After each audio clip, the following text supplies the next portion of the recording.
नोंथांमोनखौ आं चेनेलाव बरायबाय दिनै आरोबाव मोनसे गोदान भिडिअ लानानै फैबावबाय नोंथांमोना बे भिडिअखौ जोबजासिम नायलांदो होमबाना गासैबो जाहोनखौ मिथिनो मोननाय जागोन।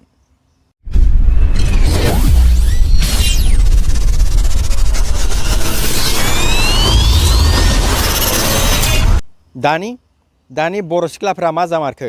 दानि बर' सिख्लाफ्रा मा जामारखो गुबुन हारिखौसो मोजां मोनो नामा बिसोर गुबुन हारिनि सेंग्राफोरखौसो मोजां मोनो गोसोथोयो मोजां मोनो दोरखालांनाय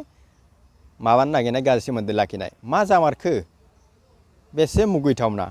आरो बेबो मा मुस्लिम आरो बांगाल बेजोंसो बे भिडिअआ जाहैबाय सासे बर' सिख्लाया सासे मुस्लिम सेंग्राजों दोनखारलांनो नागिरनाय भिडिअ सासे बर' सिख्लाया सासे मुस्लिम सेंग्राजों बिसोर बाजाराव फैनानै दोनखारलांनो नागिरदोंमोन गुबुन जायगायाव दोनखारलांनो नागिरदोंमोन बे दोनखारलांनो नागिरनायाव बिसोर स्टेशनाव दंमोन बास स्टेशनाव बे स्टेशनाव थानायावनो सिनाय मोननाय गामिनिनो सेंग्राया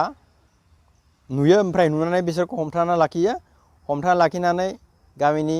आरो बिनि बिमाखौ लेंना लाबोयो लेंना लाबोना बिसोरखौ हमनाय जायो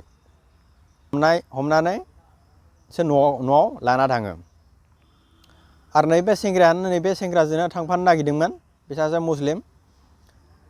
नोंथांमोना बे भिडिअखौ माबायदि मोनखो कमेन्टआव खोन्थाहरदो आरो नोंथांमोना आंनि चेनेलाव गोदानबा आंनि चेनेलखौ साबस्क्राइब खालामना होदो जाहाथे आरोबाव गोदान भिडिअ लानानै फैनो हायो।